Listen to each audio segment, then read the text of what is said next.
தமிழகத்தில் நடைபெற இருக்கக்கூடிய சட்டமன்ற தேர்தலை முன்னிட்டு அனைத்து கட்சிகளும் விறுவிறுப்பாக தேர்தல் பணிகளை செய்து வருகிறார்கள். அந்த வகையில சமீபத்தில் தான் திமுக, அதிமுக தலைமையிலாக இருக்கக்கூடிய கூட்டணி கட்சிகளுக்கு தொகுதி பங்கீடுகள் முடிந்து தற்பொழுது தொகுதி ஒதுக்கீடுகள் குறித்த பேச்சுவார்த்தை நடைபெற்று வருகிறது. அந்த வகையில இந்த தொகுதி ஒதுக்கீடுகள் குறித்த விஷயத்துல திமுக பிளஸ் அதிமுக இந்த இரண்டு கூட்டணி கட்சிகளிலுமே இழுபறி நீடித்து கட்சி தலைவர்களையும் அதிர்ச்சியில ஆழ்த்தியிருக்கிறது அப்படின்னு சொல்லலாம். அந்த வகையில பாஜகவிற்கு அதிமுக ஒதுக்கிய தொகுதிகள் சரியில்லை என்றும் பாஜகவுக்கு எதிரான அரசியல் இருக்கிறது அப்படின்னு அண்ணாமலை தெரிவிச்சிருக்காரு.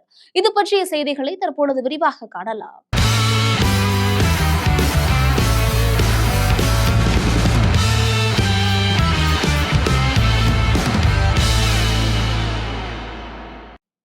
இந்த தேர்தல்ல கோயம்புத்தூரில் பாஜக முன்னாள் மாநில தலைவர் அண்ணாமலை போட்டியிடுவார் என்று எதிர்பார்க்கப்பட்டுச்சு.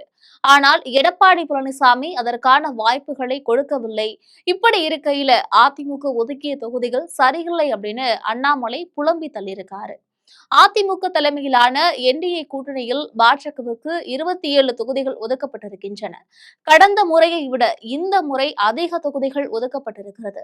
மேலோட்டமாக பார்த்தீங்க அப்படின்னா இது பாசிட்டிவ் விஷயமாக தோன்றும். ஆனால் உண்மையில இதில் பாஜகவுக்கு எதிரான அரசியல் இருக்கிறது அப்படின்னு அண்ணாமலை அதிருப்தி தெரிவிச்சிருக்காரு. அதிமுக ஒதுக்கிய தொகுதிகள் குறித்து அண்ணாமலை தன்னுடைய கடும் அதிருப்திய கட்சியின் தேசிய தலைமையிடம் தெரிவிச்சிருக்காரு. கோவையில் சிங்காநல்லூர் அல்லது கவுண்டம்பாளையம் தொகுதியில அண்ணாமலை போட்டியிட ஆர்வமாக இருந்தாரு. ஆனால் கோவையில் ஒரு தொகுதியை மட்டுமே பாஜகவுக்கு கொடுக்கப்பட்டது.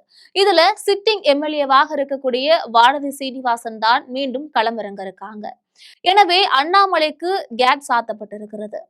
இந்த அதிருப்தி ஒருபுறம் எனில் மறுபுறம் மொத்தமாக தொகுதி பங்கீட்டில் அதிமுக முதுகில் குத்திவிட்டது அப்படின்னு அண்ணாமலை தெரிவிச்சிருக்காரு.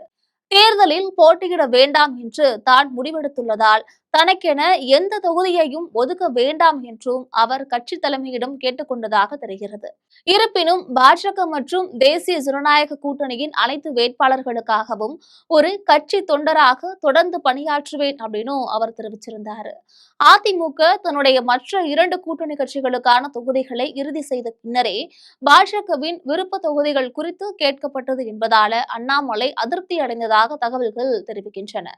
அதிமுக சட்டமன்ற உறுப்பினர்கள் தற்பொழுது வகிக்கக்கூடிய தொகுதிகளை கோரக்கூடாது என்ற நிபந்தனையால பாஜகவின் தேர்வுகளுக்கான வாய்ப்புகளும் வெற்றி வாய்ப்புகளும் வரையறுக்கப்பட்டுவிட்டன அப்படின்னு அவர் கட்சி தலைமையிடம் கூறியிருக்காராம்.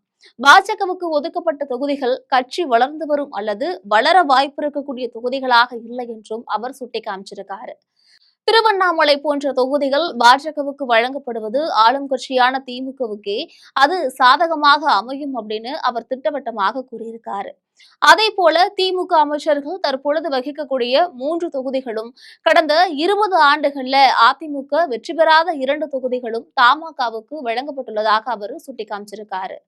இந்திய ஜனநாயக கட்சி மற்றும் புதிய நீதி கட்சி ஆகியவற்றுக்கும் சாதகமற்ற தொகுதிகளே வழங்கப்பட்டிருக்கு அப்படின்னு அவர் கூறியிருக்காரு.